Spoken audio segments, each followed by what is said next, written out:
Welcome back here to the 6th round of the 11th season of the SRL TCR League here live on SRL TV and Joseph Wright Broadcasting.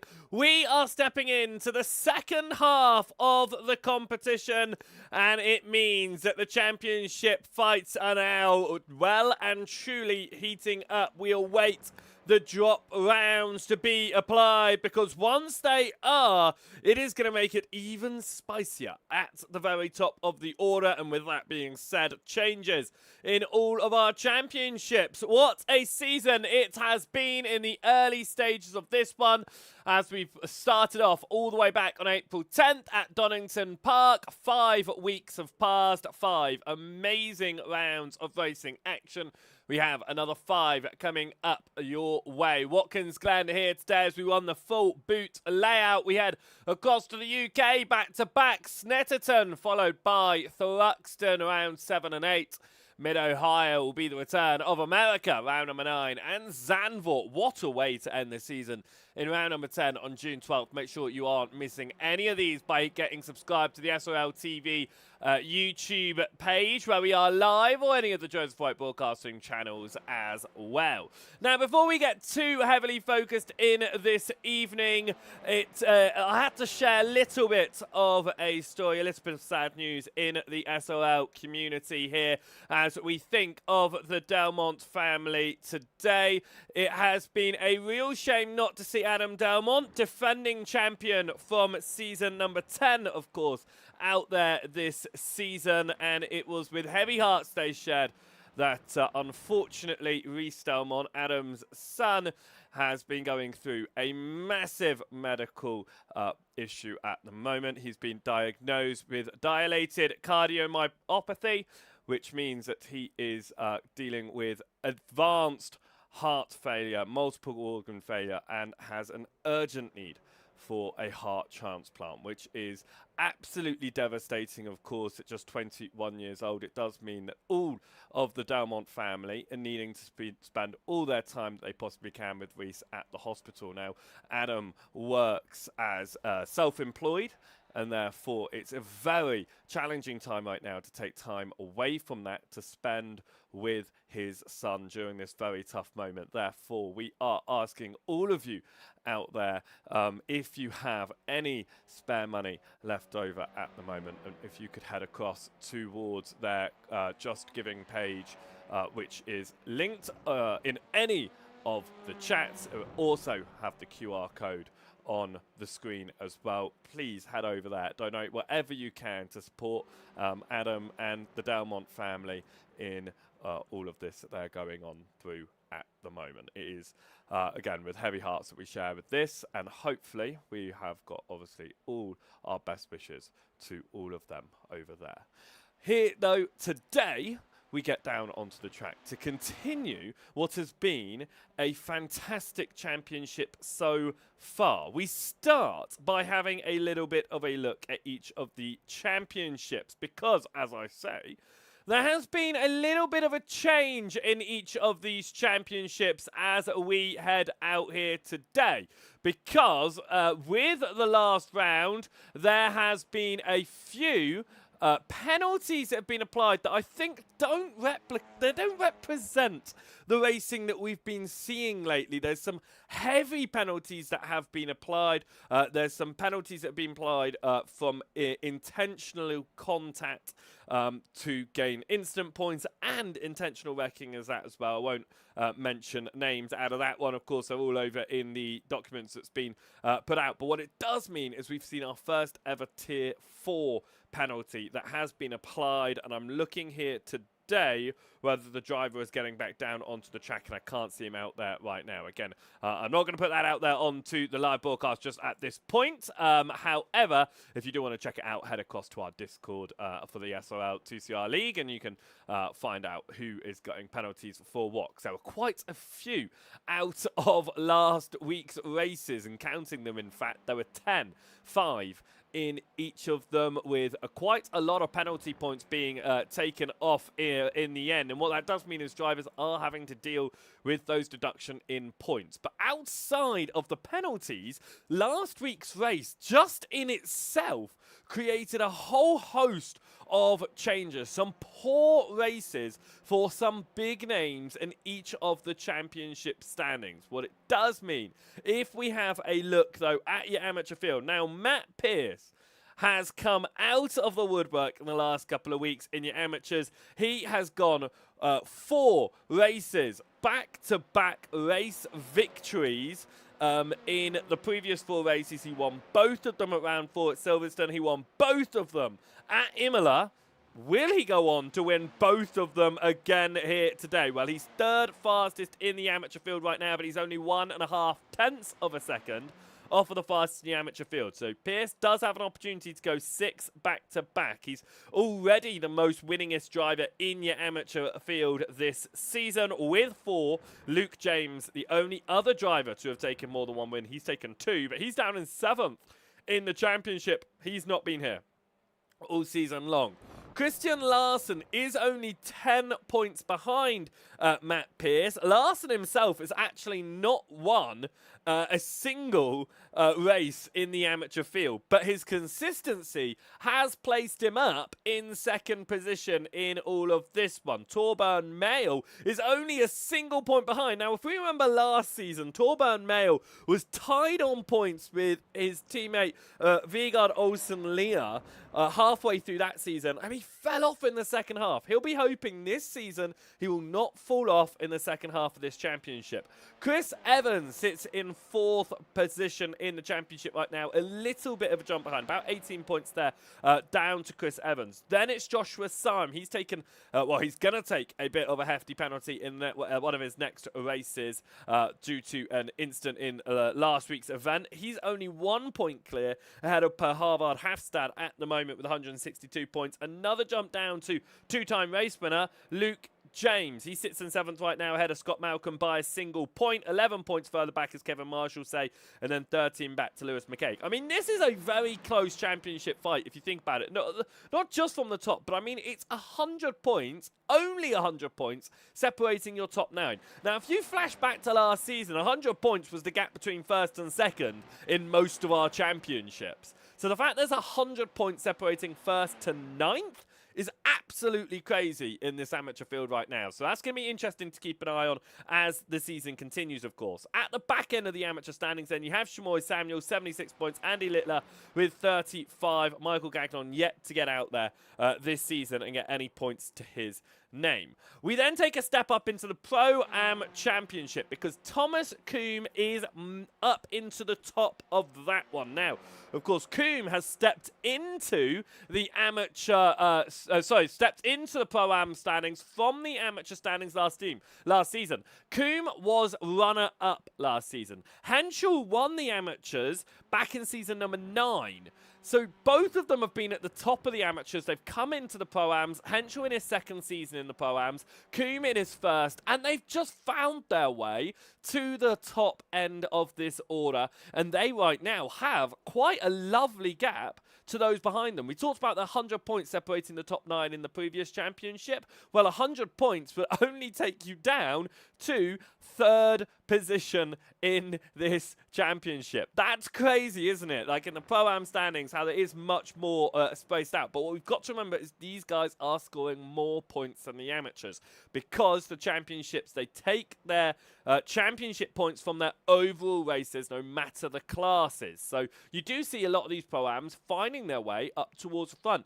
Paul Hurley, though, is, you know, inside that championship fight for pole position number 197 machine. He could be in with that championship fight. Only 55 points behind Thomas Coombe right now. He's got to pull himself back up there in the second half of this season. Behind Gesdow and Olsen-Lear, they found their way past David Price. They're 4 points separating them, but as I say, over 100 points off the championship lead. They've got some work to do. Vegard Olsen-Lear, remember, was right at the top of the order earlier on in the season, running there in the top 3. Still in the top 5, bearing in mind he's defending amateur standings champion. He has stepped into Pro-Am's first time, also showing some great pace. But his rival from last season, Coombe, is number 1 in this championship right now. David Price sits in 6th position in the championship, 9 points behind Vigard Olsen-Leah, 2 points clear of Josh Taylor. It's then a bit of a jump back to Dammy Herbert in 8th position. Alan McCain sits in 9th, and Stuart Gibbons right now is rounding out the top 10 in this Pro-Am Championship. Chris London being the last 2 drivers to have competed so far, 115 points to his name. No Ben Gibbons yet this season.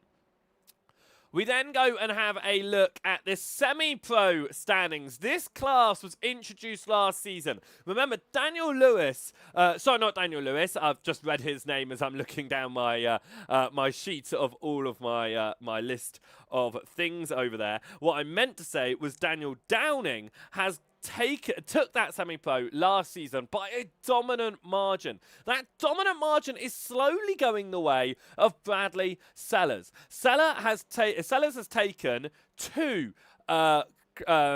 class victories and an overall race victory back at Silverstone race number 2. So there is some really good pace there from Sellers, from Bradley Sellers, and he is finding himself almost 60 points clear of Tony Walker. Now, Tony Walker won the Pro-Am Championship, which is the step below this, 3 seasons ago, season 8. Of course, there was no semi-pro standings at that time. That semi-pro field has been heavily stacked for quite some time. Season number 9, definitely so. We split off into the semi-pros and the Pro-Ams into 2 separate classes last season. It has created some great fighting.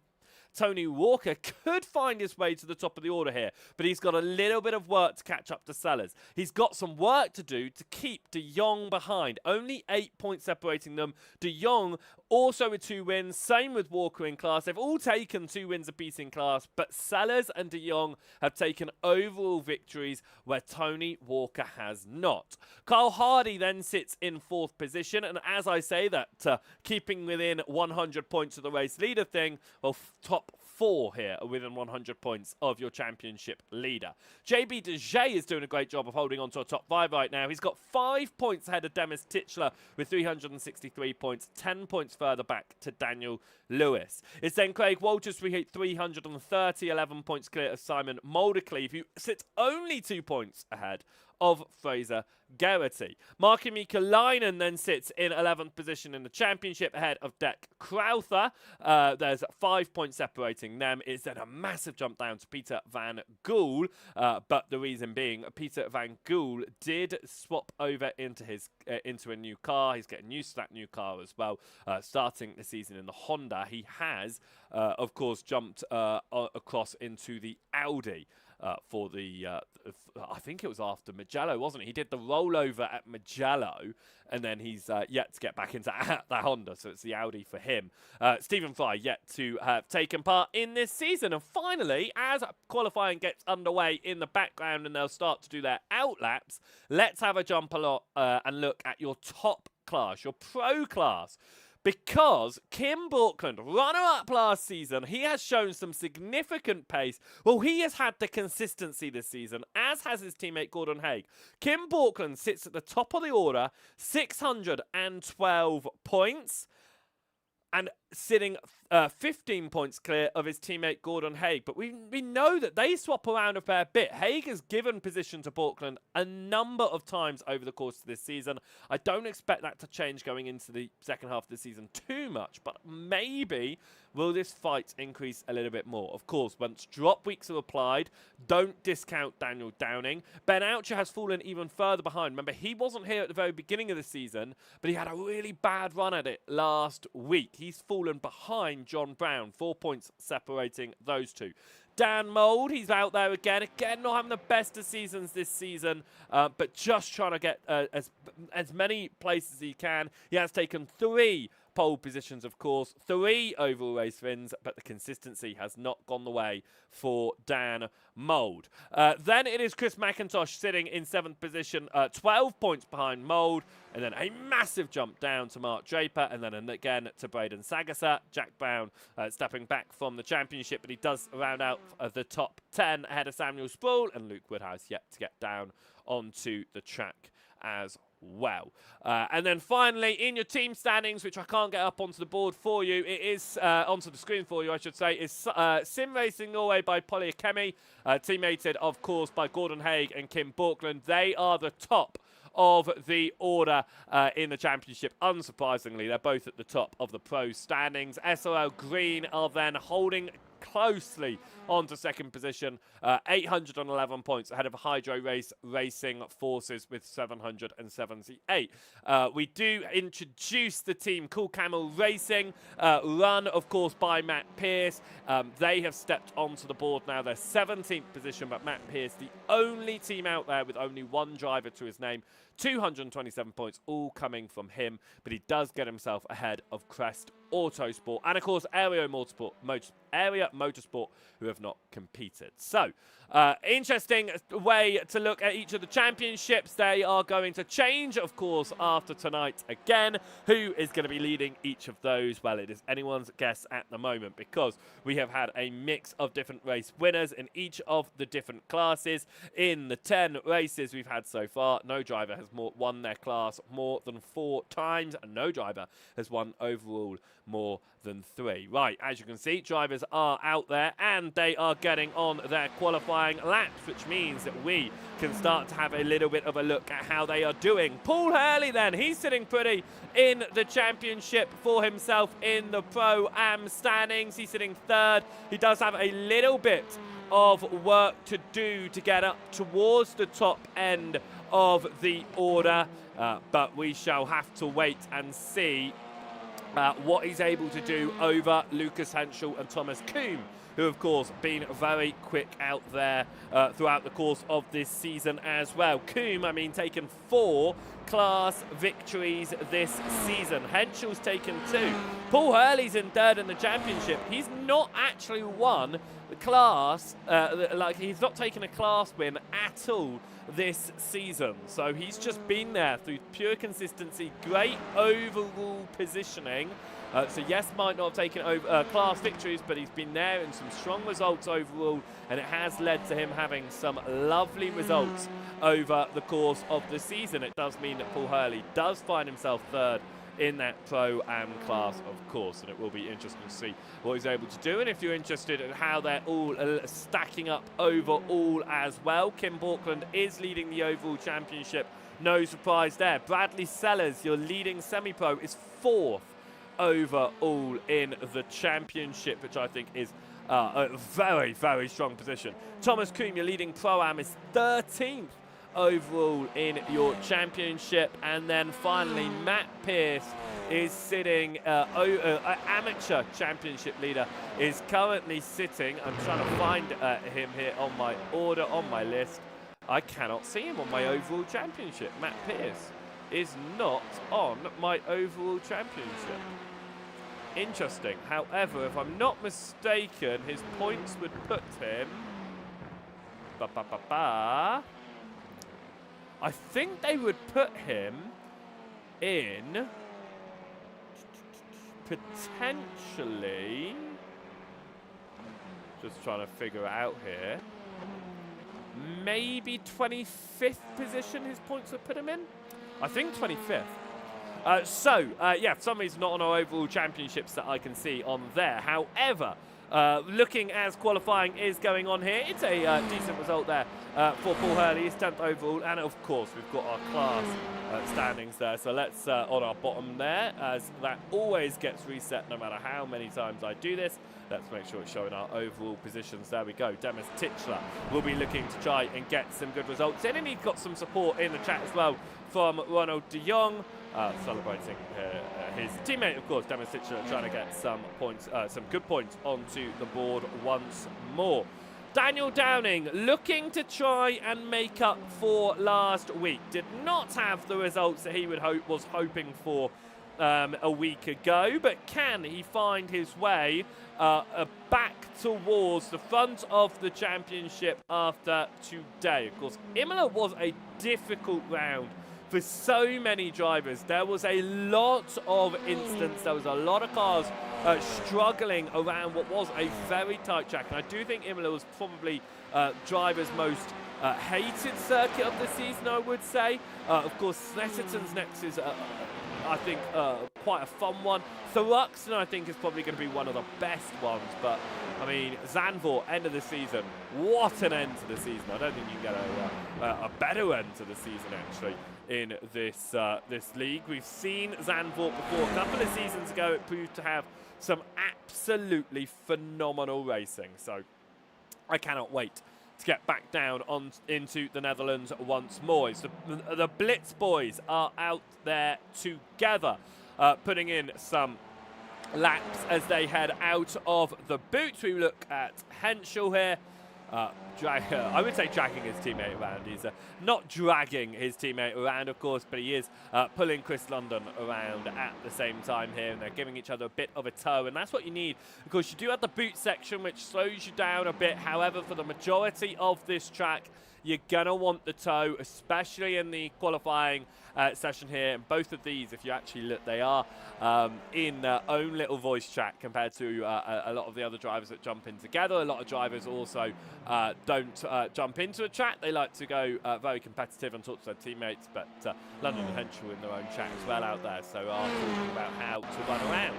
Dan Mould has found himself third fastest overall at the moment, and could he find his way back onto pole position? Of course, it's been a bit of a mixed bag for most drivers when it comes to pole position in the course of the season, but not for Dan Mould. He's taken 3 of the 5 poles. He took pole at Donington, pole at Nürburgring, pole at Silverstone. Can he find his way back to pole position here at Watkins Glen? Well, he's about a quarter of a second off of that right now. He's on a slow lap, just trying to find some space, maybe a bit of tow here. Is he going to pull in behind Carl Hardy for this lap? Yes, the number 62 machine is going to pull in behind Carl Hardy. We ride on board with Dan Mould for a lap of the Watkins Glen circuit here as we're about 10 minutes into this qualifying session. Mould comes across the timing line and up towards the braking point for turn number 1. You want to keep it inside the track limits here, of course. You can't push it over these colourful curbings. We then head up towards the S's. Turn number 2, keep it in tight through the banked right-hand corner. It's a very slight banking there as we continue to climb up the hill through turn 3 and into 4, the right-hand onto the back straight. This is why a tow is so important. You are just flat out, all the way out of turn number 1. Your foot is to the floor until you hit the brakes now for the inner loop. We go through the chicane. In these cars, you can really take the curbing a lot harder than you would in other vehicles. But we now get into the outer loop of turn number 5, and we swing off into the chute up towards turn number 6 as we enter the boots. The left-hander here, it's longer than you think. It keeps on going around, and finally, you come out of it, ready to set yourself up for the tow. Turn number 7 here.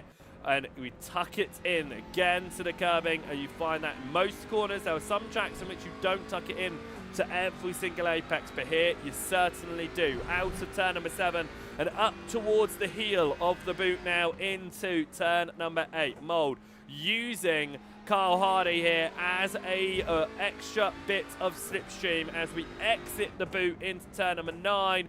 Again, another corner that just doesn't seem to end. You don't want to place it into the tyre on the outside. Hardy has given his toe to Mould. He will now back in behind, and he is going to follow Mould onto the next lap of asking. Mould pushes it slightly wide there through turn number 10. He keeps it within track limits. And again, a slight banking through turn number 11. Don't hit the wall on the outside. On qualifying lap, it will invalidate it. Dan Mould comes across the line. And will it be faster than Daniel Downing or Gordon Haig? It will not. It is an improvement on his lap, but it is not enough to go faster than Downing or Haig at the moment. Do you know what I have just noticed as we look at who's competing here? There's no Borkland. Pro Championship leader is not here today. There's only 5 pros out there. Ben Oucher right now is going to be wanting to do something. He's all the way down in 18th position here.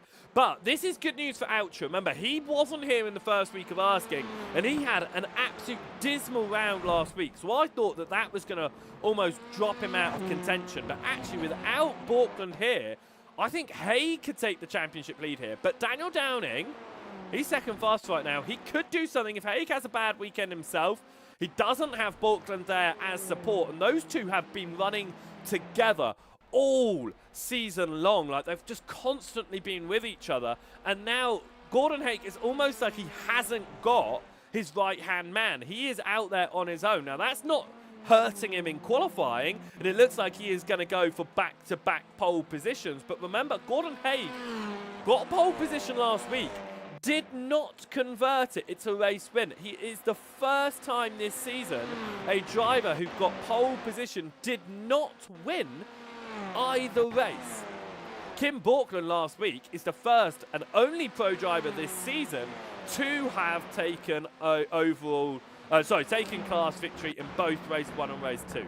Now this continues to show us why Matt Pearce should no longer be in the amateur class. The Cool Camel Racing driver has found himself all the way up in 9th. The closest amateur is Christian Larson, 21st position. Matt Pearce is just going to dominate that amateurs, and I do think at this stage, of course, he didn't get down onto the track for the first time until after the classes had been readjusted, which meant that he missed the readjustment that I think would have put him up into the Pro-Ams at the very least. But he missed that adjustment, so it means that even though Matt Pearce is very dominant in that amateur field, I think we're going to see him remain in the amateur field all the way through to the end of the season, and I think that that is going to be untouchable for your other amateur drivers there. They're just going to have to fight for second if it continues the way it is, because Pearce is definitely the pace of the Pro-Ams. If not, you know, he's in the middle of the semi-pros there.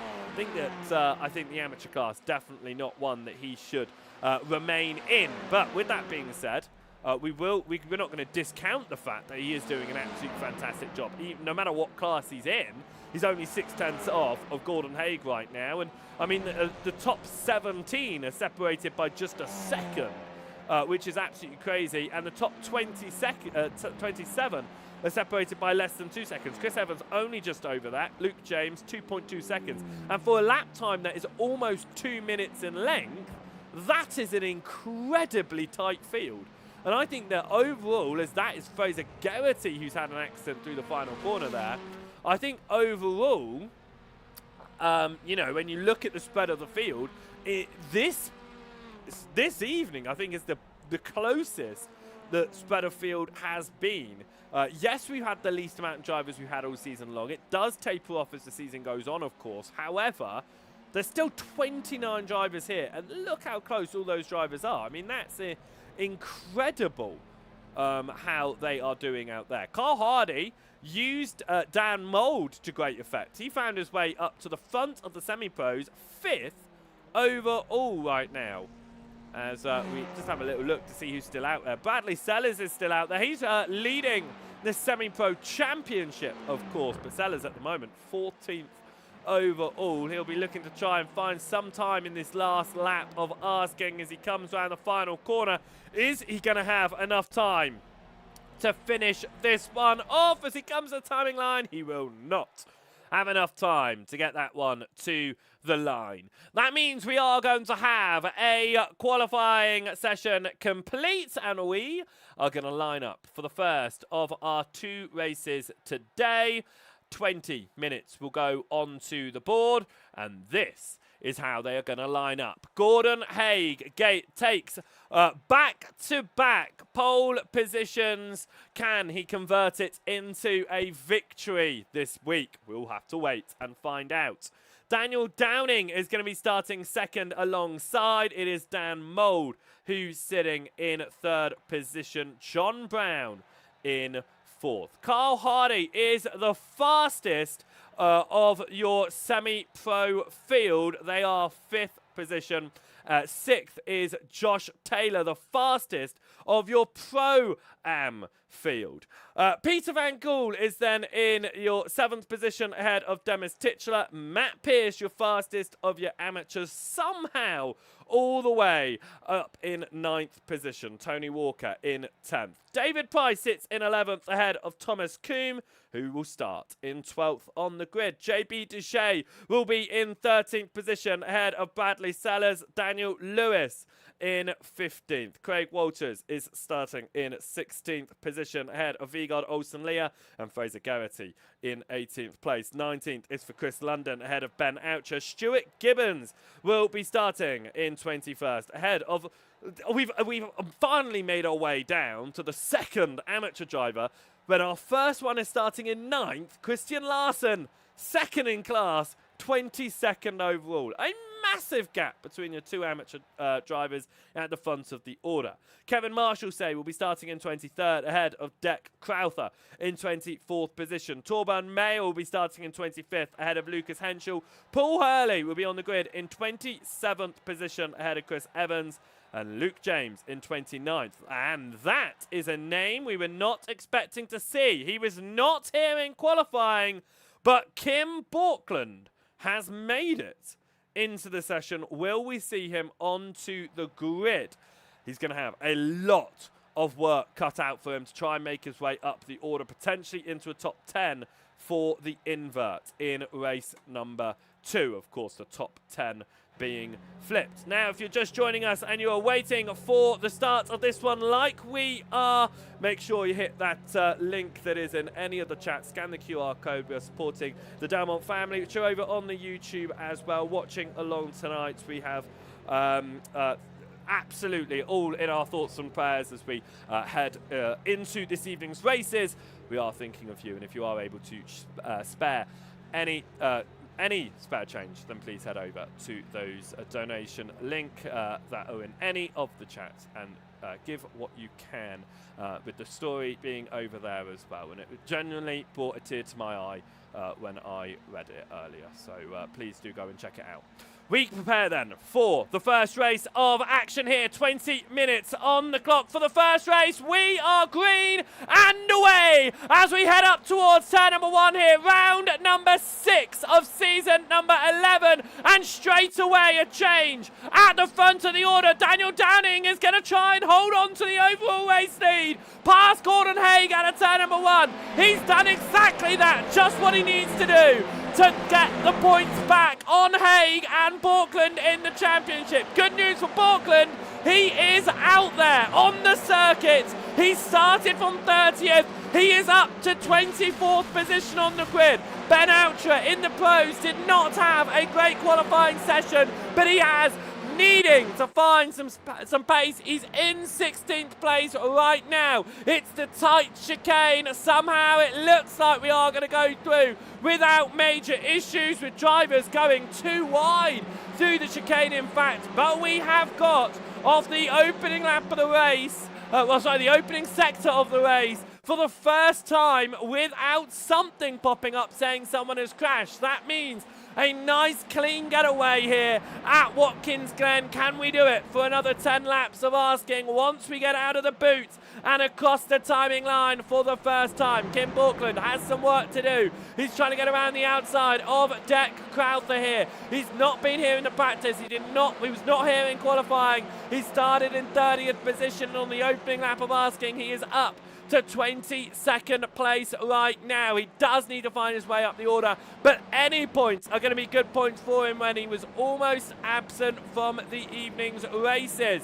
David Price looking to try and get past Ben Oucher, and he does so. Oucher, he had a poor week last time out at Imola. His season continues to run slightly poorly here as he isn't running towards the front of the order where he'd be hoping to. 4 of your pro-ams are at the very front, and on the opening lap of asking, Daniel Downing is going to be leading. Gordon Haig, twice in a row, he's gone from pole position and he is not leading the race. He's the only driver so far to have got pole and not won a race. Can he try to find it here at Watkins Glen? Well, it is the semi-pro defending champion Daniel Downing who is looking to try and take it away from Haig. But we head on to the back straight as we exit the S's and up towards the inner loop. Gordon Hay goes for the outside line up towards chicane. It's going to be side by side as we go into the inner loop. It remains side by side, a little bit of a nudge as Daniel Downing takes it slightly tighter on the exit into the outer loop. Downing keeps himself ahead as that was Deck Crowther, I think. No, it was Chris London who had a big moment through the exit of the inner loop. He gets himself back going straight again. He loses out to his teammate Lucas Henschel and to Deck Crowther. It's side by side once again for the race lead, with Haig trying to go the long way round here. Daniel Downing leading still at the front of this one. He got a great launch off the line, a straightaway changed positions, but these drivers have all kept so close within each other. 12 seconds still separate your entire field of drivers, and when you've got 30 of them, that is an incredibly tight field, even after a lap's worth of racing. That was Matt Pearce going slightly wide through the heel there. We get back onto the main section on the Watkins Glen circuit and up towards the end of the lap. Haig looking to try and get up the inside of Daniel Downing. That is four-time champion Dan Mould trying to get himself involved into the fight at the very front of this one. He's only good enough for third position right now. There's the fights going on behind us. Vigard Olsen Leah now looks to try and get past Thomas Kuhn. Kuhn leaving this, the Pro-Am Championship. Coming into this one, he holds the inside line on Olsen Leah. Vigard Olsen Leah, though, holding that wider line. They've got Craig Walters just behind. He's trying to think, where can I come through? Because he's in the semi-pros. He'll be wanting to try and catch up to those semi-pros ahead. It goes too wide, almost too wide for a moment there, but Olsen Leah does get past Kuhn. Walters is going to get the push from Oucher as well, and it looks like Thomas Kuhn might be hung out to dry here. Is that David Price, who's going to try and give him a little bit of support in all of this one? It is side by side for a moment, but Kuhn backs out of it. He drops down the order as that is Peter Van Gool, who was in the wall. He's had an absolutely disappointing season. It continues here, and it looks like it might have been contact with Carl Hardy. John Brown and Josh Taylor have also picked up meatball flags in all of this. There has been a massive incident going on in this third lap of asking what has happened. Whoa, what's that contact with the teammates? Carl Hardy behind, Van Gool ahead. They are teammates. It was contact, but it looked like Van Gool hit somebody else going into that one. Yeah, it was a big checkup, wasn't it? A number of drivers, Josh Taylor as well, was caught up in that checkup. And it looked like John Brown was the other driver. So it was side by side for the race lead, in towards the inner loop. That slowed everyone down, and that's what happened there. We ride on the rear end of Gordon Haig. He goes deep into the inner loop. It checks everyone up behind, which then causes the bunch up. What that does mean, though, is Josh Taylor and John Brown will be out of the fight. They're down pit lane with meatballs. So is Hardy and Van Gool. Garrity, I believe, picked up. Oh, it looks like he's picked up in a slightly separate incident. There was contact there coming out of the boot for Fraser Garrity. Who was that with? That was with Sellers. Valley Sellers looks to the inside of Garrity. Was that enough to give Garrity a meatball? Because he's had to come down for a meatball. No, there. That was the meatball. Luke James, I think that was. No, it wasn't. It's a similar livery. No, it was Luke James, yes. Luke James was the one that then went into Fraser Garrity, causing the contact. Right then, that has changed a few of these positions. An amateur leader, Matt Pearce, right now is leading the amateur field by 14 positions. He's up in 7th place right now, which is absolutely ridiculous. All the issues for other drivers, though, has put Ben Oucher back into 11th. He's got a little bit of work to do there. But for Kim Borkland, started 30th, he is up to 14th position right now. That is an absolutely phenomenal change of positions for Kim Borkland, who's made his way up half the order. If he can find another 4 places, he can find himself into the invert. Ben Oucher wants to find his way into the invert. He jumps up the inside of Vigard Olsen-Leah. Olsen-Leah, though, now looking to try and switch across to get back onto the inside in towards turn number 10. He can't do so. He has to remain behind as we now pull into turn number 11. As we go under the Go Bowling sign and up towards the timing line as we complete the 4th lap of asking and head on to the 5th tour of the Watkins Glen circuit. David Price pulling out there for a moment. Looked like he wanted to show Thomas Coombe that he was there. He wanted to show Coombe that, hey, I want a bit of this action. Also wanting a bit of the action is Ben Oucher. He now makes the move past Craig Walters to get up into 9th position. He's looking to continue to move up the order and maximise his points out of this one. John Brown, obviously now down to 26th position, has come out of pit lane after fixing his car and getting it sorted side by side for a moment between Price and Coombe, but they have now swapped that toe going the way of David Price, and he has now found his way to 2nd in class, and that is Borkland, who is looking to try and get up towards the invert positions and in towards the top 10. Talking of changing positions, well, Gordon Haig has just jumped to the inside of Daniel Downing through the chute into toe, and it is going to be Downing now on the inside line. Haig has to try and hold it the long way round. He's not going to be able to do so, but he does have a little bit of an overlap, keeping Downing on the tighter line up towards heel. Mould can see this. He's going to be thinking about where he can take advantage of this right now, and here he goes. He goes to the outside of Gordon Haig. A little bit of a nudge there on the wider line. The 62 driver, one of the most competitive drivers I know, of course, alongside Adam Dalmon, in how competitive they are, wanting always to be at the very front. And for Mould, it's not been his season for being at the very front of the order across the course of the season. 10 races so far. He's found his way to victory lane 3 of those times, but the rest of the time he's found himself falling down the order, issues, contact, problems, but right now he's up there in with the fight for the race lead. Can he find his way past Haig or Downing? They remain in their order as it stands. Your semi-pro leader, Tony Walker, he wants to try and take that championship lead at the very top of the order ahead of Bradley Sellers, and with Sellers down in 15th right now and Walker up in 4th. These are the points that are going to be significantly helping out the Season 8 Pro-Am champion. For a moment, it looked like our leading 3 drivers might have wanted to go aggressive into the inner loop. They wait it out, and they enter into the outer loop now with Downing ahead of Haig, ahead of Mould. They remain in line in order. 1, 2, 3. Kevin Marshall say here, looking to get to the inside of Chris Evans into the inner loop.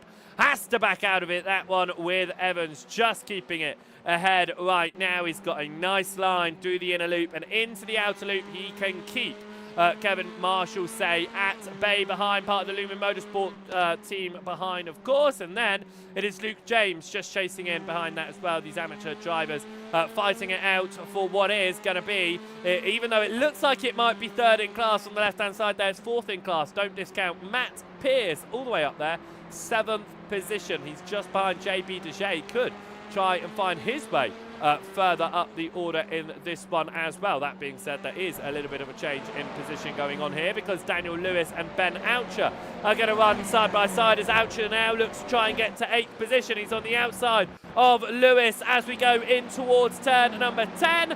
Oucher is able to hold the wider line. He will run slightly wider than he would have hoped for, but he keeps that position up to 8th position.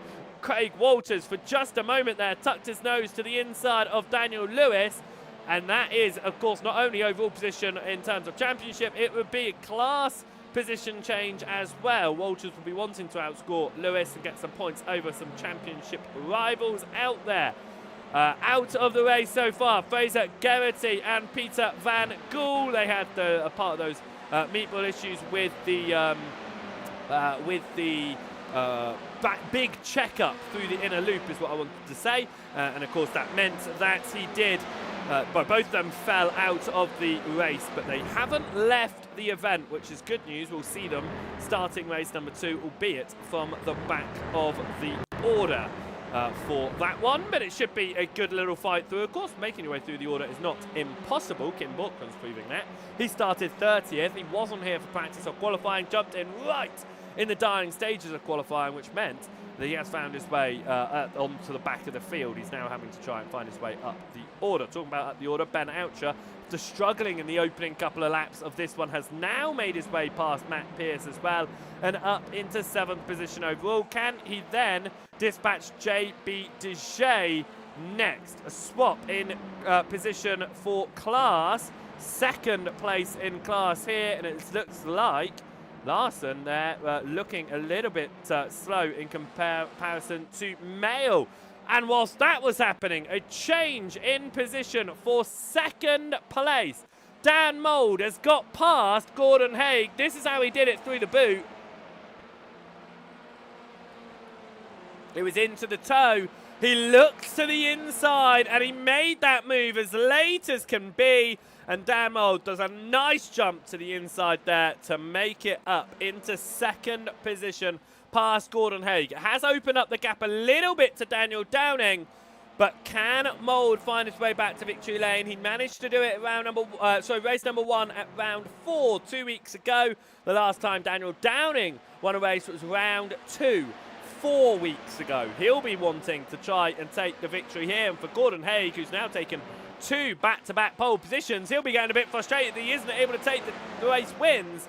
But the consistency has been going his way. 2nd in the championship right now, ahead of those 2 that sit ahead of him. Right, this is the fight going on in the midfield right now, and it is David Price who's stuck.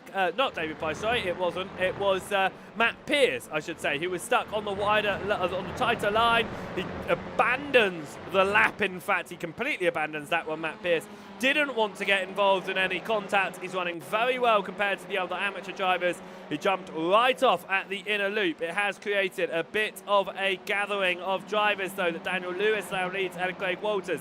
Vigard Olsen-Lear gets to the inside of JB Dejay, who was, shall we say, in 6th position not too long ago. He's down to 10th position. Matt Pierce has fallen out of the top 10. He's down to 13th right now. It is side by side. A little bit of a slide from Pierce there, as that was David Price getting onto the rear end of JB Dejay. They both moved to the right-hand side. Price moved to the left, but then realised he's got Kim Borkland to his left-hand side. Couldn't do that. Is it going to be 3 wide? Into the heel here? No, because Price is going to back out of it. Borkland's going to carry the speed, though, and that was Pierce for a moment. Looked like he was going to go into the back end of Price. He didn't do so. Borkland running a very wide line through the toe up towards turn number 9. No, he is going to keep it tight.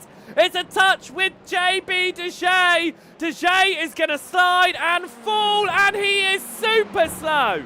JB Dejay, that's a meatball. Dejay is out of the race from that contact. That's ridiculous. We need to watch this again. This was enough for a meatball flag. That touch broke the rear left suspension of JB Dejay. The car is broken, and his race is over. And unfortunately for Dejay as well, we have to say that he is out of the session. So I don't think we will see Dejay in race number 2, which is a real shame. Back towards this gathering of cars, though, as they continue to fight in the last few laps of this one. We head up towards the inner loop. It is going to be David Price looking to the inside of Coombe. Coombe keeps it ahead, though. Price is going to have to drop him behind. This is for 2nd in class, and they've got Bradley Sellers just behind as well. He's wanting to find those points again. Bearing in mind his championship rival, Tony Walker, is all the way up in 4th position right now. And remember, that top 10, which is currently being held once again by Matt Pierce, is the invert pole position. If these drivers are able to find their way up in towards the top 10, they could get themselves, well, they will get themselves into the invert. So there's a little bit of a fight going in for that one. That is Walters, who's running very slowly through the boot here. Has he just backed out to let Hurley and Mail through? It looks like that's exactly what's happened there. Maybe a slowdown for Walters that he needed to serve. He certainly did it off the racing line. So potentially what's happened there. And now we'll need to try and get past Larson, who is also made his way through. Right, Matt Pearce is going to want to try and climb back up the order. He is taking the fight. The amateur driver is taking the fight to the Pro Championship leader, and he takes it. Matt Pearce takes the position on the Pro Championship leader as the amateur field driver. I will once again state my case that Matt Pearce should not be in the amateur class. At a bare minimum, he should be in the Pro-Am field. He should not be down here in the amateur field just because he missed the opening few rounds of asking and therefore was not able to get shifted. This is absolutely brilliant racing from Matt Pearce. He's up tonight, past Borkland. He's going to go defensive on Borkland up towards the inner loop. He wants the points that are on offer for 9th position here. He abandoned the inner loop earlier in the race, of course. He fell down the order, but he just found his way back up again. It's been a bit of a roller coaster in the second half of this one for Matt Pearce, but with 1.5 laps remaining, he keeps Borkland at bay. Borkland right now, if he finishes in 10th, he will start the second race of the day at the very front of the order. Could go for his 3rd win in class this season and his 2nd overall race win. But if he falls behind any of the drivers behind him, he is going to miss out on that invert. So is he going to take the fight back to Pearce on the final lap, or is he just going to try and hold on to this 10th position result? Because it would put him in great standing for the second and final race of the day. The longer race of the day, of course, 25 minutes will be on the board for that one, which will see our top 10 flipped in their order. That was David Price looking to try and get 2nd position in class once again from Thomas Coombe. He's got the inside through turn 9. He'll hold on to the inside up towards turn number 10, but he'll drop in a little bit behind there. Just have to wait for the time being, but this has given Borkland a little bit of breathing space.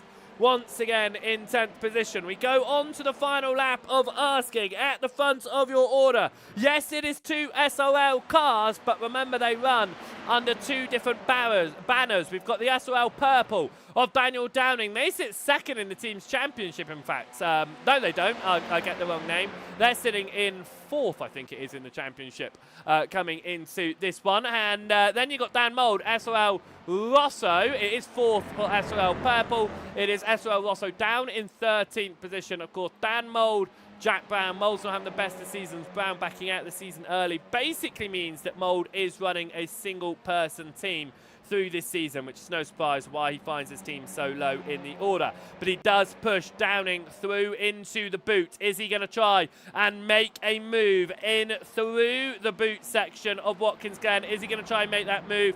We saw him make it into heel on Gordon Haig. He has the opportunity here to take the race lead away from Daniel Downing. It's only a couple of tenths between them. Is he going to try and make the move? He looks to the inside and he does. This is what he did with Haig. There's a little bit of a nudge between the two of them. Daniel Downing shoved off the circuit. He's going to keep it side by side into turn number 9. Dan Mould is going to carry the wide line. Downing's got the inside. Haig is sitting back and hoping these two come together so he can take his first win of the season. But it's side by side into turn 10. Mould's got the overlap. Is Downing going to be able to do anything? He has to go aggressive. Mould's gone defensive. Haig's gone even more aggressive. And they've come together in the final turn. It's a massive accident. They can't get to the line.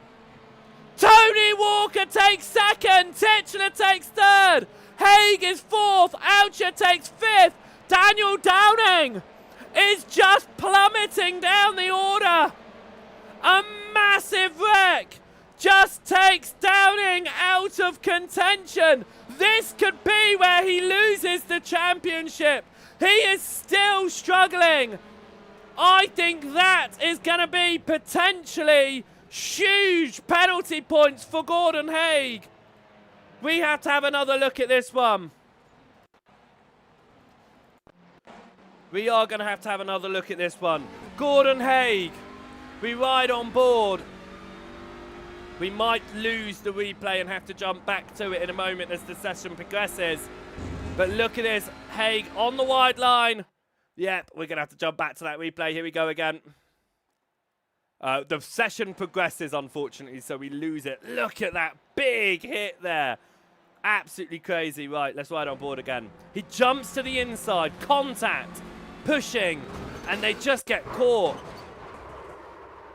An absolute disaster for Downing because he was in the lead. And then suddenly there's a car on his inside that's pushed him wide. There's nothing he can do. Absolutely nothing. For Gordon Haig, he came off rather minimally, I would say. He didn't get too many issues. He dropped, what, a position? 2 positions on the line. Daniel Downing just lost all his positions. That is an absolutely... That is a wreck that could decide the championship, and that could take Downing out of contention of this season. What a wreck that was.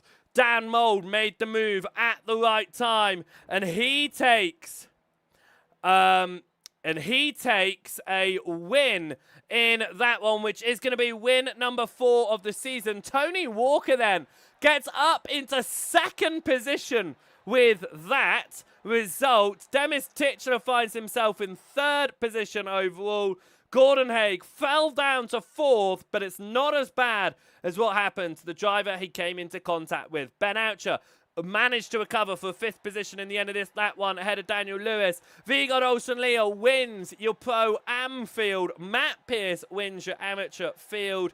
And then it is Kim Borkland in 9th position. And David Price will get the invert with the late race accident. He gets up into the top 10, will get pole position in the 2nd race of the evening. Thomas Coombe will just miss out on that, finishing 11th overall, head of Deck Crowther. Bradley Sellers coming home 13th out of Lucas Henschel and Stuart Gibbons. Chris London coming home 16th out of Paul Hurley, Torban Mayo, Christian Larson, and John Brown after hers earlier. Meatball coming home in 20th position.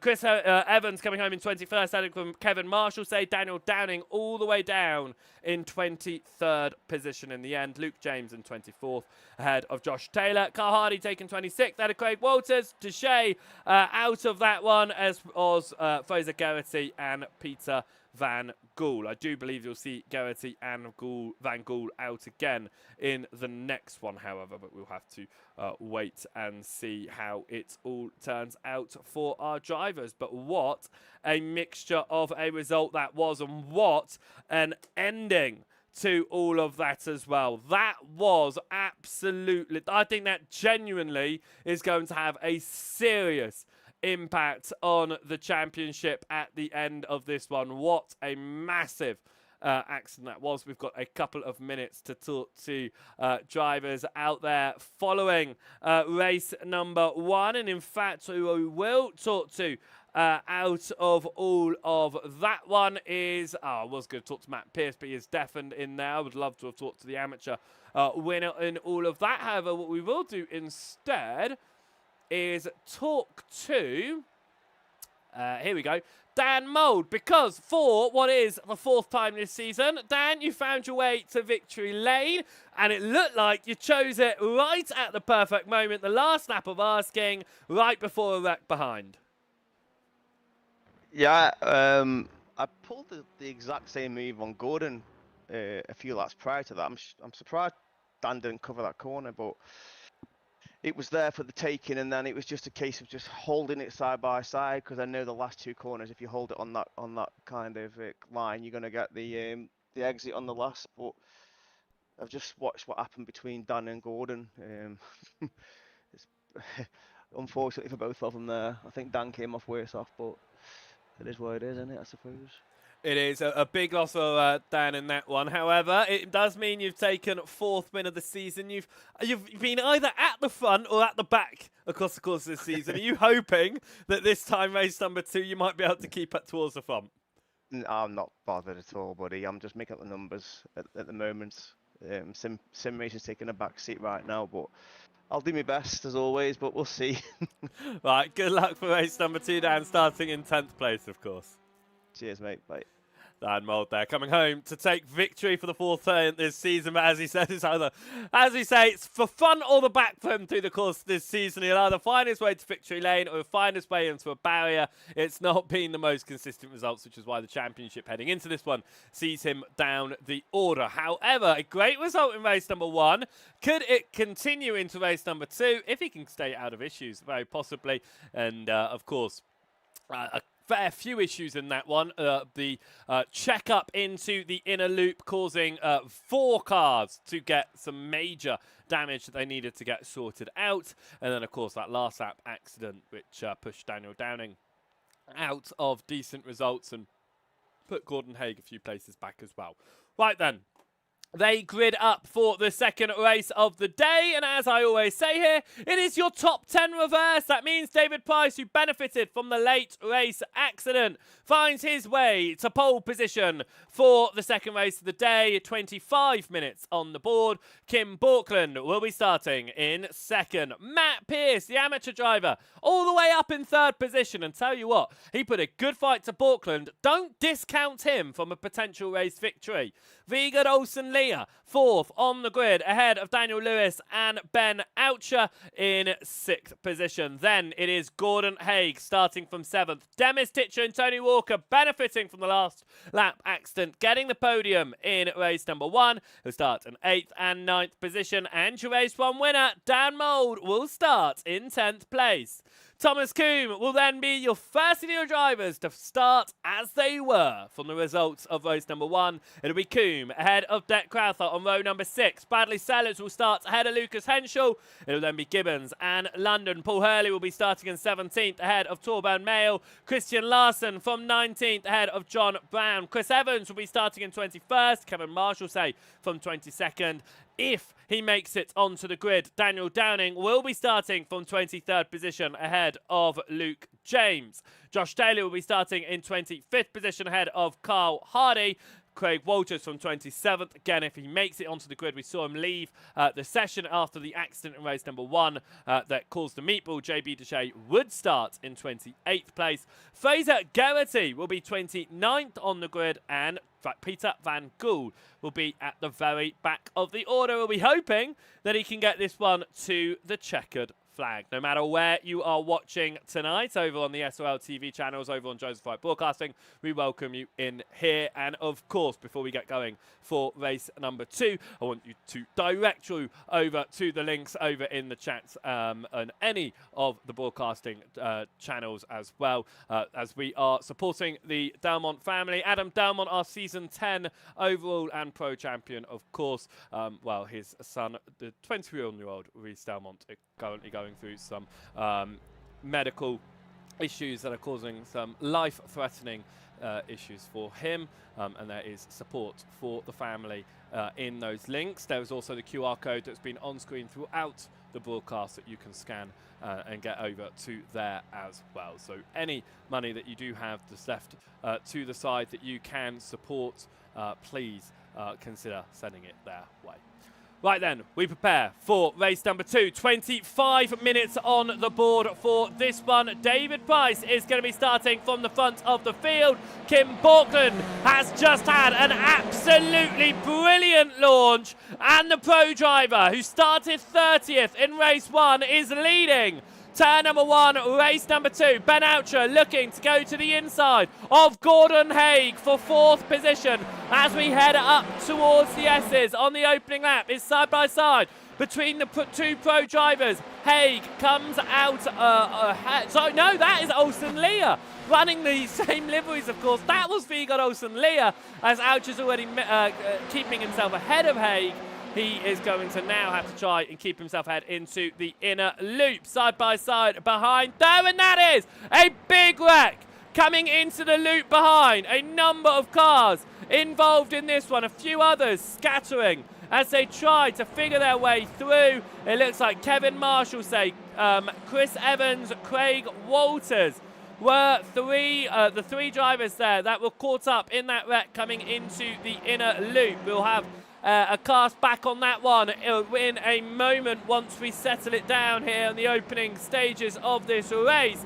Demis Titchler goes to the outside of Daniel Lewis, trying to keep it the long way round after starting in third position on the grid. Matt Pearce not getting the launch he would have hoped for. He is down to 8th position right now, but his closest rival, Torbjörn Mayer, is down in 19th. It's not like he's having a hard chance of keeping it ahead of all of those amateur drivers. This is going to be a battle side by side going on between John Brown, Lucas Henschel and Daniel Downing, as Downing is out there on the track looking to move up the order after falling down in race number 1. Of course, the defending semi-pro champion. He's been leading the Pro Championship for quite a lot of this season, falling down going into this week and now continuing to fall down after contact with one of his rivals, Gordon Haig. I do expect a penalty going the way of Gordon Haig after this one. I'm not too sure how heavily that will impact him in the overall championship, though. This is Downing to the inside of Henschel as we come through turn number 1. Downing does move into 16th position overall. As we jump back up towards the front here, because it is once again a slipstream run up towards the inner loop. Can Ben Antra try to make his move past Vigard Olsen-Lear here? He does look towards the inside. It's going to be side by side between the two. Antra gets himself ahead. Vigard Olsen-Lear now off on a slightly weirder angle. Through goes Gordon Haig. And here comes Tony Walker on a slightly wider entrance in towards the outer loop. He could be under attack from Dan Mould, who has got off the opening few laps without issues. Tony Walker, though, dives up the inside, and Vigard Olsen-Lear, it's flashbacks to last season where he was just constantly getting taken out. But he's found himself down the order as well. Tony Walker keeps himself facing the right way after a big dive on Vigard Olsen-Lear in that one. He keeps himself ahead of Titchler. Titchler there for a moment was side by side with Pearce, but here goes Gordon Haig to the outside of Ben Oucher, looking to try and move into a podium position. Haig carrying it the long way round through the heel and then through into turn number 9. Gordon Haig has found his way onto a podium position right now, and will be trying to hunt back up the way towards second place, which is now being held by David Price, who has dropped a second off of Borkland, but is 2 seconds clear of this train of drivers behind. Talking about train of drivers behind, towards the back of your field here, they are trying to settle themselves down and sort themselves out, and as they are doing that, let's see if we can figure out what happened on the opening lap of Asking. Oh, do you know what? Craig Walters is so unlucky in all of that, isn't he? There's the wreck. It was Marshall say into the back of Evans under the brakes. Yeah, Marshall say missing his braking point, goes into the back of Evans, and that just caused the wreck that we saw. There's the nudge, there's the big slam in the wall, and then it was just coming back onto the circuit, collected by Walters. And Marshall say, luckily, he was not collected by anyone else after all of that. But what an accident that was on the opening lap of Asking. A big one to deal with, but they have now made their way through. And we have completed the first 5 minutes of Asking. And as we come across the line, we would have completed the additional 3 laps that we'll have this race over our first one, because we're going to have 14 laps predicted for this one. Josh Taylor in your Pro-Ams, he's found his way all the way at the back of the order along with Peter Van Gool. They'll be wanting to try and find their way past the amateur drivers of Christian Larson and Luke James just up ahead. And as I say that, Lucas Henschel gets to the inside of Stuart Gibbons. They're fighting it out for 5th place in class, 17th on the road. Gibbons has got the inside. Henschel holding it the long way round there through turn number 9, up into turn 10. Again, if you can keep that outside line, it will set you up for the final turn. But Gibbons manages to find the overlap. Is this going to be Henschel trying to keep it to the inside? No, he has to drop him behind. And Stuart Gibbons will find his way up into 17th position. You can see on the left-hand side there, the fastest lap was being traded. Borkland, Haig, then Mould. As this is now Henschel needing to go defensive from Torbjörn Mayer behind. That was Paul Hurley for a moment looking like he might want to try and put a nose in. That was Daniel Lewis and Det Crowther both getting past Matt Pierce as well as he continues to fall further and further down the order, but still showing some excellent pace. Of course, this was where he was. This is where he was in race number 1, so it's not surprising he's found himself back there again after what was a very high start. 3rd on the grid, of course. 10th position for now, though, as we look at John Brown, because he is over the rear end of Thomas Kuhn, but he also has the recovering Daniel Downing just behind. Downing looked to a moment like he was going to go to the inside of Brown. Brown goes to the inside of Thomas Kuhn, and it stopped Downing from being able to make that move. That's Daniel Lewis, slow on the right-hand side of the circuit here. Is Downing going to be able to get past Lewis? No. They swap over, though, mid-corner, and now Downing gets to the inside of Lewis and will try to complete the overtake. As we get into the heel of the boot section, Downing does pull himself across. Brown, though, to the inside of Thomas Kuhn. Daniel Downing takes no second invitation there and dives his car straight up the inside of the Lancia from Kuhn. Remember, Kuhn is leading your Pro-Am Championship heading into this one. We had a decent result in race number 1. Looks like he's going to have another decent result here. Some very good points on the board right now for David Price, but that gap down to Gordon Haig is closing. And Dan Mould looking like he might take 2 very good results over the course of this evening, which is nice for him. For John Brown, though, it is a disastrous evening. He was out of race number 1. This is what's happened here in race number 2. He's lost the rear end, carried way too much speed. A big hit with the outside wall. He keeps it running so he can get out of the way of the other drivers, but huge damage to the left-hand side of that car, and John Brown will be out of this second race of the day after a poor race number 1 as well, and he just found his way past Ben Oucher in the championship as well. That will swap themselves back around, I'm sure, with Oucher back ahead out of this one. However, with that being said, Ben Oucher now into a top 5 once more, but he has lost positions, both Mould and Haig, in this race. He isn't showing quite the same amount of pace as we saw in the early stages. Remember, Oucher went on to win race number 2 at Mugello and race number 2 at the Nürburgring. He has still got some great pace. He's still up towards the front of the order, but he is not finding his way to the absolute top of the order, which he needs if he wants to be into the championship fight going into the final 4 rounds. Of course, drop weeks will be added on to our events very shortly, so we can see how the how the championship standings line up with the drops.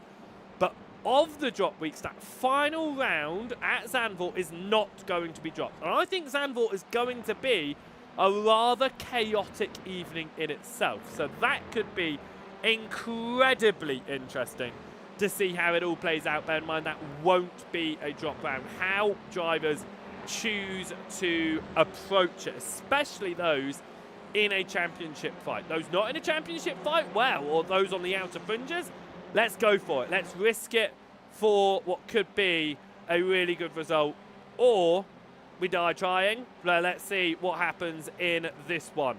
Right now, drivers are going for any position that they can. Lucas Henschel tries to get 6th position in class around the outside of Paul Hurley. Hurley, though, then goes deep into turn 1.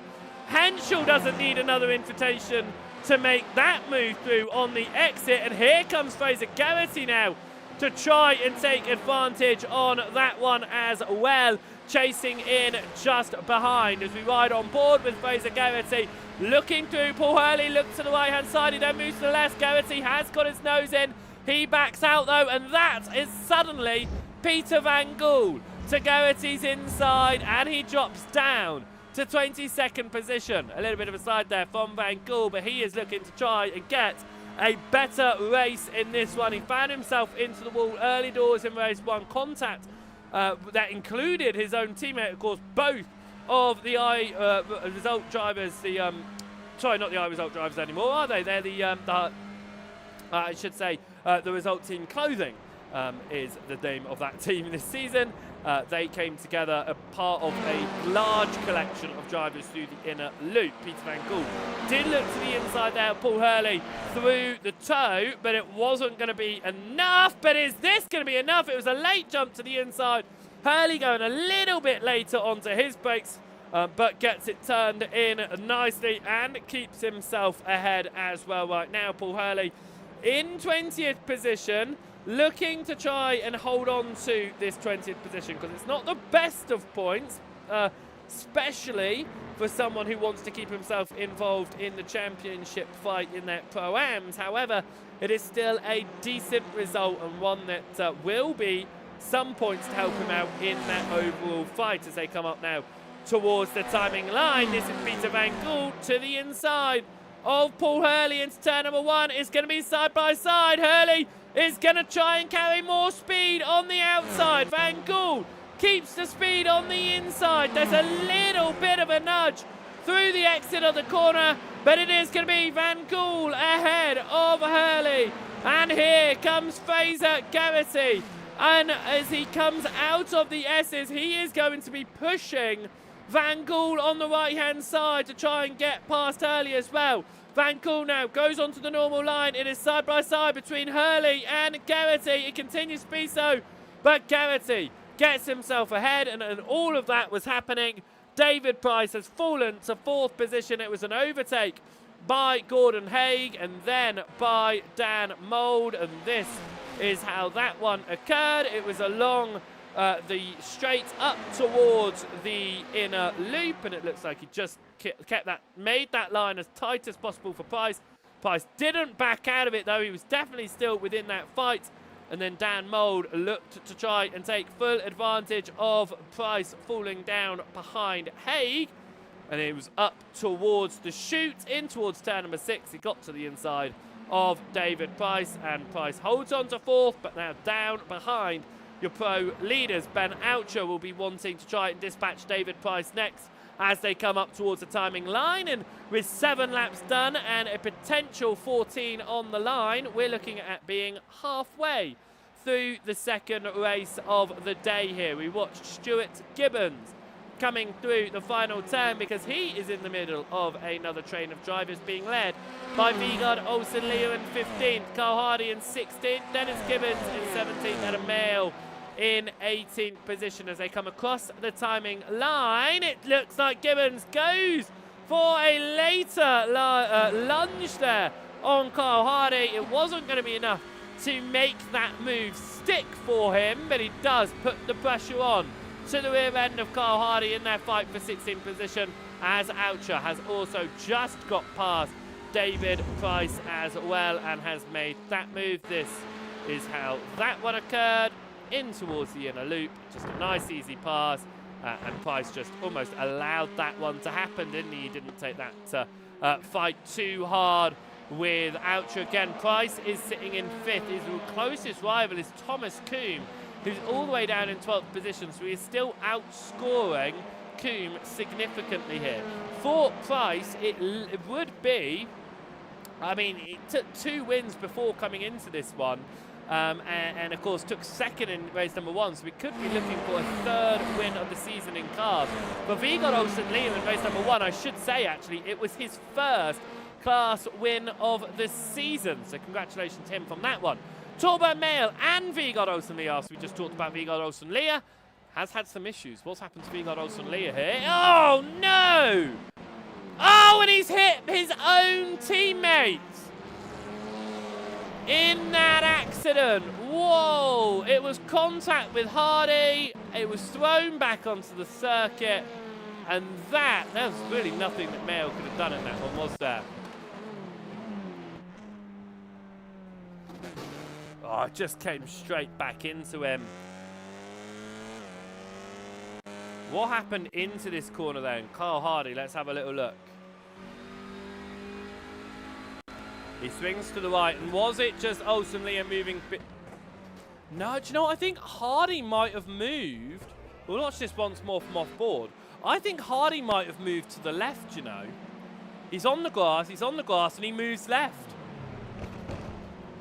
I think that one is on Carl Hardy. From the limited viewing that we've seen, this is the thing, we will make calls that aren't, they're not stewarding calls here in the commentary booth.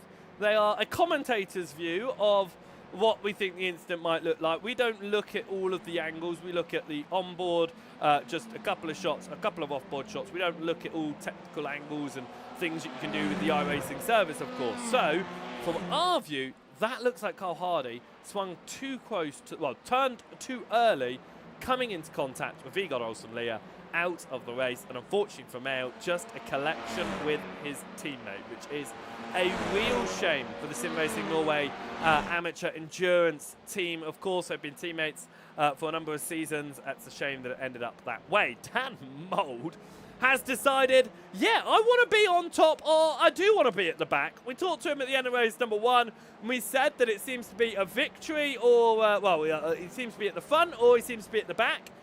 In this case, he's looking to find his way to the front, and he doesn't mind if it sends him further backwards. It was a bit of a jump there to the inside of the heel. Look to the inside of Haig. There was not a door open to make that move, so he had to just sit in behind. As we come on to what is the 10th lap of asking, we are looking at 5 more to go here in Watkins Glen for the 6th round of asking. Every week that we come out here, it just flies by. The season absolutely disappears. I cannot believe this is my 3rd season of commentating these races already, and it just doesn't get old. It is always fantastic racing to watch out there, and at the moment, who is going to end up in 2nd position? Gordon Haig or Dan Mould? Kim Borkland looks like he's en route to take a very easy 3rd win of the season. And that has been a little bit of work. That all came down for race number 1. Mould throws himself off, though, through the inner loop. Carries too much speed. He's cut the chicane, which is likely to be a potential slowdown here. And if that is the case, if he is going to have to back out, he has to do it off the racing line. However, if he doesn't have a slowdown from that, he should be fine. He has definitely backed off of Haig here. It's out 0.8 of a second, but I can't tell whether that's from a slowdown or whether that was just him losing a bit of time from going off the track. However, it does mean that Ben Oucher is now all over the rear end for him. And it looks like Viggo Olsen-Leia, after sorting out... No? Okay, no, that was just an issue with my timing. It showed me that Viggo Olsen-Leia sorted out his meatball. He came back out, and then he sorted it out again. That's not the case. I think it looks like he's back in the server. That's why he originally left the server. He's back in the server. I think that's what's happened here.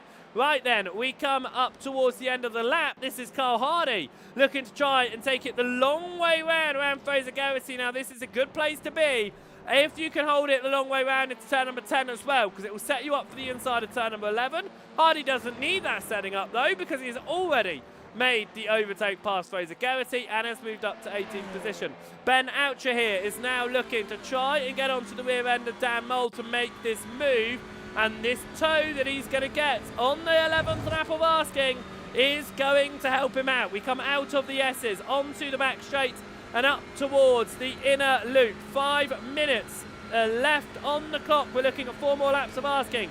Oucher gets onto the rear end of Mould, but he cannot do anything up towards the inner loop. That was then Haig running slightly deep just up ahead.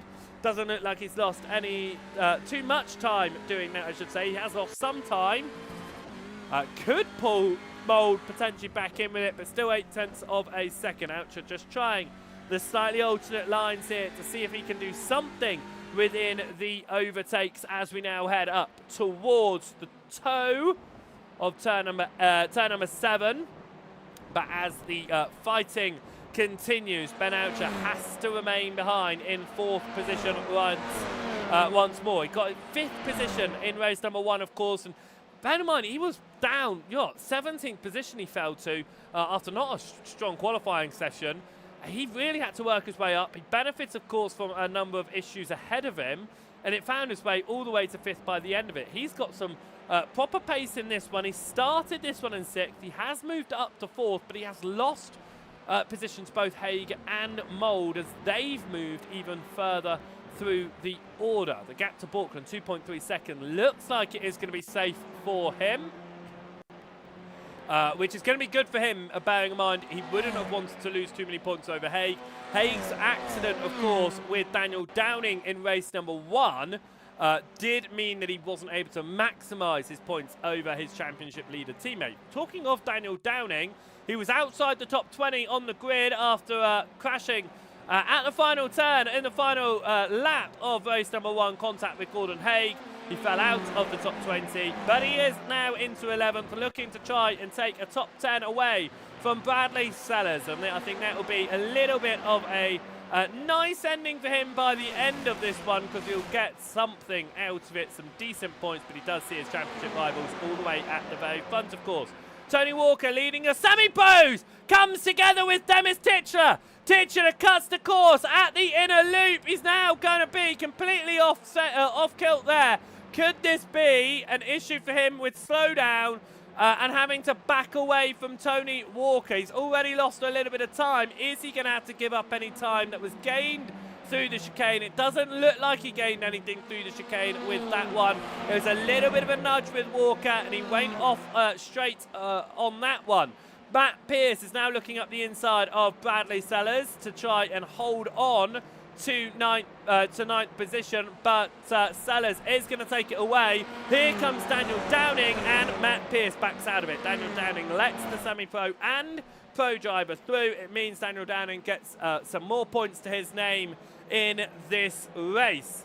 David Price, your leading Pro-Am driver at the moment, has been doing a pretty great, actually, I would say a really good race. He's sitting in 5th. Yes, he's 2.5 seconds off those in front, but he does have a 5.5 second gap ahead of those behind. So he has got a nice, breathable working space behind him.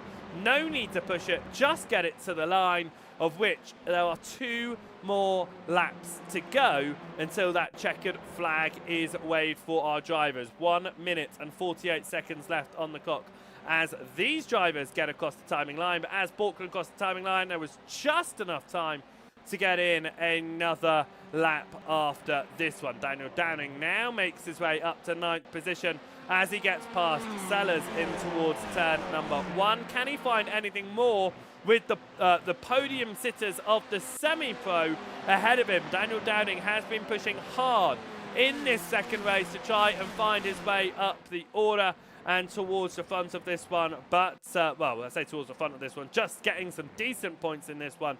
He's just got to get past some semi-pro drivers to get what would be a 6th place, and I think that's a really good position to be in, especially when you then only got one one driver not in the same class as you between yourself and the top of the field. And I think after what happened in race number 1, that's a great recovery from Daniel Downing. He would have been hoping for some good points in both races, of course, and if he did finish well in race number 1, well, he could be fighting up with Haig right now in race number 2 as well. Again, it'll be interesting to see what sort of penalties are applied out of this one. We'll talk you through penalties once again at the start of next week, because those penalties do apply penalty points. And with Haig completing race number 1, he will get, I think, could be a tier 2 penalty.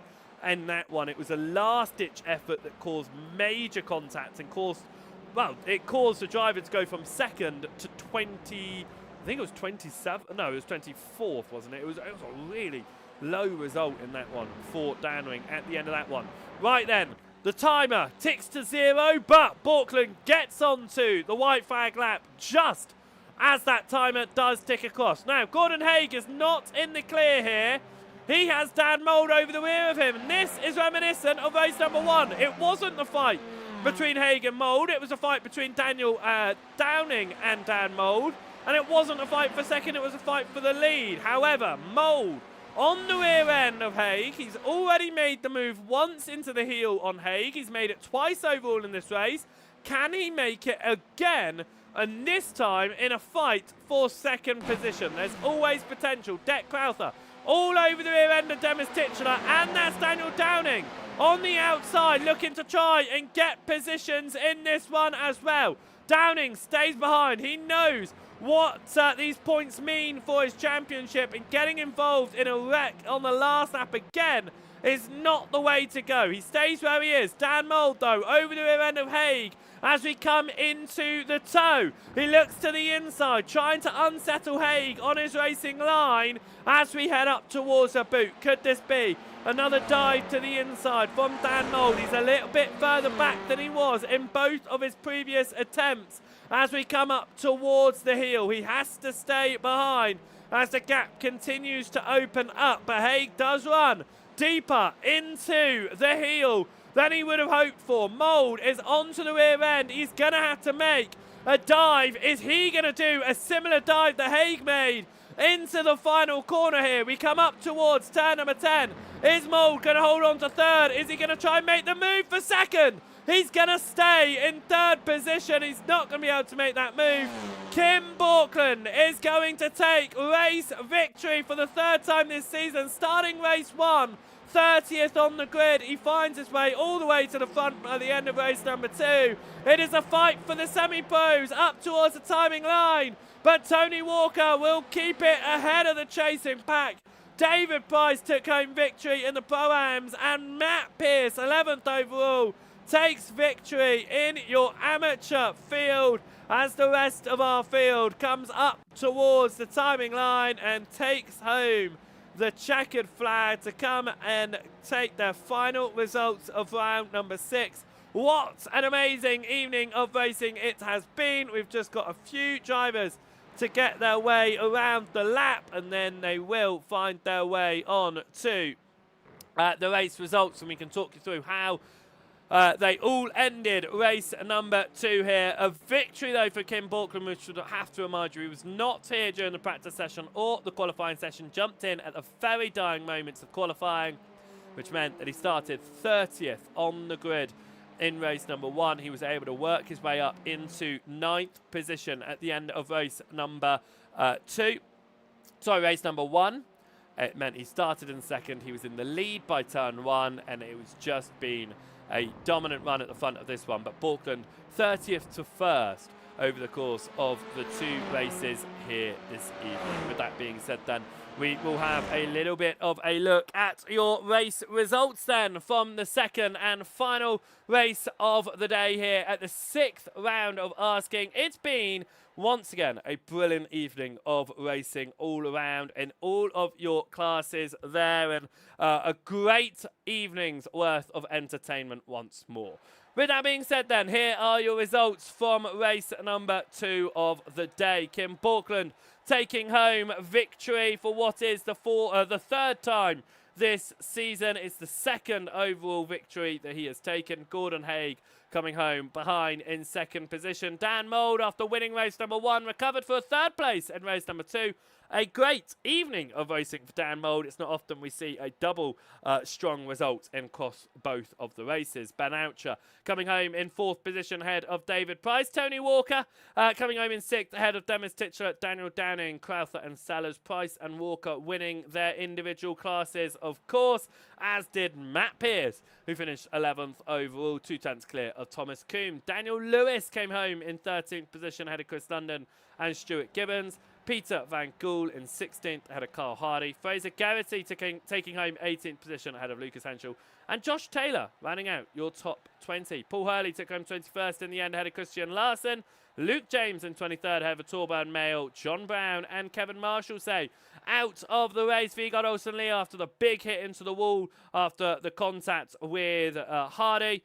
And then contact, obviously, that caught up his own teammate, Torburn Mail. Chris Evans was out early doors, as so was Craig Walters. JB Dejay did not get started in the final race of the day. What an evening's race that was then, and we will have a moment to talk through your interviews, of course, and talk through a couple of your drivers out there.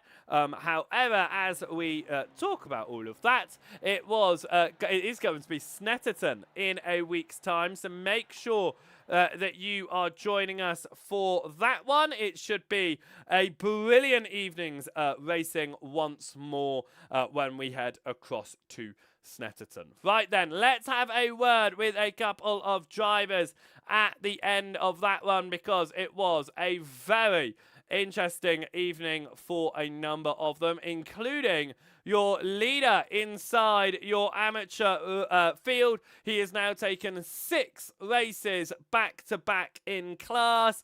Matt Pierce there, you have been doing absolutely brilliantly in the amateurs. I'm going to stand by my fact of you should not be an amateur. You should definitely be higher. However, you had some great fighting out there, especially race number 1. You took the fight to Kim Borkland. Yeah, so I've been called a sandbagger. It was basically the first few rounds. It didn't go well for me. I'm still this first season kind of really racing TCRs, so I'm still kind of getting used to the car, and I'm terrible at launching it. And the first few rounds with the league, I couldn't get a handle of the car, and I had too many incidents. So I was talking to Dan last night, and when they had the reshuffle kind of early on the season, you weren't even noticed, you weren't even mentioned going up into the next groups. And yeah, I'm kind of getting the feeling of the car now. Really, really enjoying it. But yeah, it's fantastic. And these guys are so quick. It's just a privilege to be on track with them, if I'm honest. Well, you had some excellent results over the course of both of those races. Of course, you took home 8th in race number 1. You took home 11th in race number 2. Not only is that great for your class championship, which you are continuing to dominate, but in your overall championship even, you are pulling yourself very high up the order in that, because you are taking such good points over the course of these last few weeks. Yeah. In that second race, I was chasing down Dex. If I'm honest, I don't really have the out and out of pace for the lads in the top 10. I'll hold my hands up to that one. But I was kind of just holding on to Deck. And I just hit it into the wall with 3 laps to go. And my wheel was about 30 degrees out. So that's why I kind of let the guys through and tried to hold on to that pack to drag me through to the end.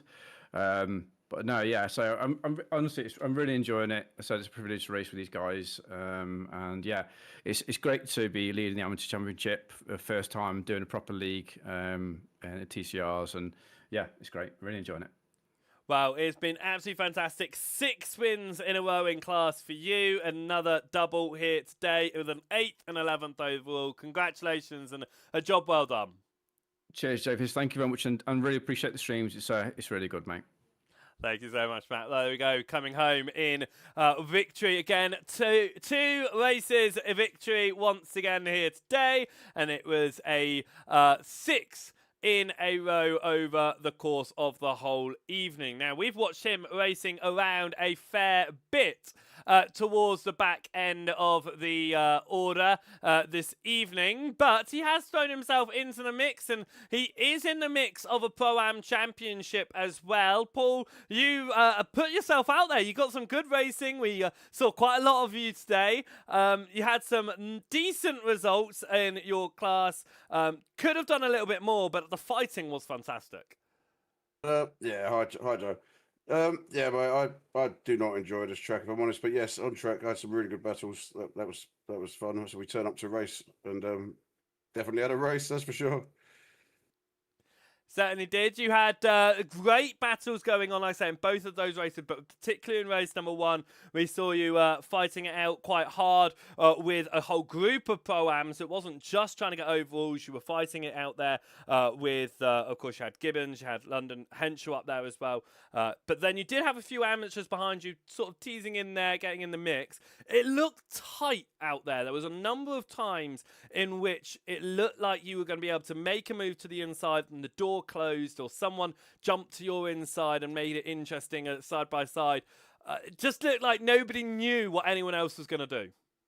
No, I mean, shout out to Torbjorn, actually, in the race 1. He was all over me. And I think I was trying to attack. I was trying to defend. I think I killed my tyres in both races, to be honest. And then in the last race, I think we was like 3 wide into going into the bus stop at one point, me, Fraser, and PVG. And yeah, it was awesome. I really enjoyed it. So, not my favourite track. Not keen to see it again, but I enjoyed the racing. But I also I'm sure you mentioned the thing with Adam. So if anybody hasn't seen the messages in the chat to Worthy Calls, just wanted to remind everyone or anyone who hasn't seen that. Definitely, yeah. If you do head over to those links, as we've been talking throughout the broadcast about Delmont's family, of course, going through very difficult time at the moment, and we will talk about that in a little bit more in a moment as well. But for you, Paul, in the championship, you were third coming into this one. You needed some decent results. I don't think those points were the ones you were hoping for, but we still got 4 more rounds. How are you thinking in the championship? Do you think you might still have a chance because you are up there? I'd like to stay in third. I'd like to catch Lucas. Thomas Coombe is on a rich vein of form, so I don't think we'll catch him now. If he carries on the way he's driving, but yeah, but I just want to race and have fun, and yeah, I enjoy it. It's better beer than a pub on a Friday night. It certainly is. It's great fun having all these cars out there, and thank you for joining us, Paul. Congratulations on your results. Thanks for your good work on the broadcast, Joe. Appreciate it. Of course, and good luck for the rest of the season, Paul. I'm sure we'll be talking again. Take care, mate. Bye bye. And as he mentioned there as well, we will just do one. We'll just remind you all of the links that are available in all of the chats over there. Our season 10 defending pro champion, Adam Delmont, not out there competing with us this season. There has been a major upsetting development in the family, of course, with the illness of his 21-year-old son, Reese, diagnosed with dilated cardiomyopathy, which means that he has got a condition that leads to advanced heart failure, multiple organ failure, and is in urgent need of a heart transplant. What it also does mean is that Adam Delmont, who does work, who is a self-employed worker, means that he has had to take a step back from all of that work, and it is meaning that there is a financial strain when you want to be by the bedside, as you should be, with your son during a time like this. You can't take yourself away from that, and therefore you are losing out on a lot of money that are needed, especially in this time of, the world that it is at the moment, of course, and it is an absolutely horrendous thing that anybody has to go through. And here at SRL TV, Joseph Wright Broadcasting, and anyone who races with Adam in the various places he races with us, I know that our thoughts and prayers are with him. And if you do have any spare change just on the side that you are able to donate towards them, then please do go over to the Just Giving pages that are linked in any of the channels that are being broadcasted live here today, so that you can go and donate and support the Delmont family during what is a time that I hope that I never have to deal with, and I know that any parent would think that they would hope that they never ever have to go through. It's an absolutely devastating time right now, and our thoughts and prayers are with them. So any way that you are able to support, please do so. I put it on this screen not so that you can look at me, I'm not important in this, but it is the screen in which that QR code is absolutely massive. Please do scan it, head across there, and get donated.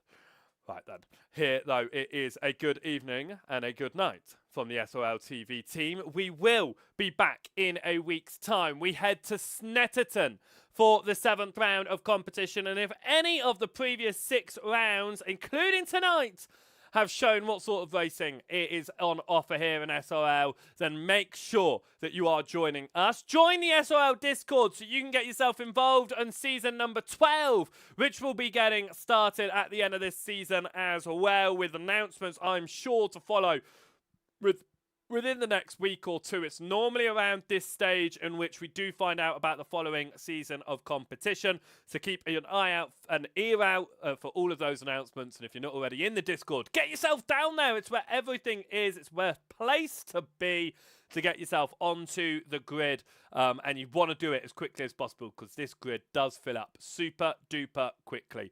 Right then, here then from the virtual Watkins, Glen, from SRL TV and Joseph Wright Broadcasting, we hope you have a fantastic evening, a fantastic week. We'll be back next Friday for round number 7 from Snetterton. And remember, please do head across to the links to support the Delmont family. Thank you so much for watching here. We will catch you next time. Goodbye.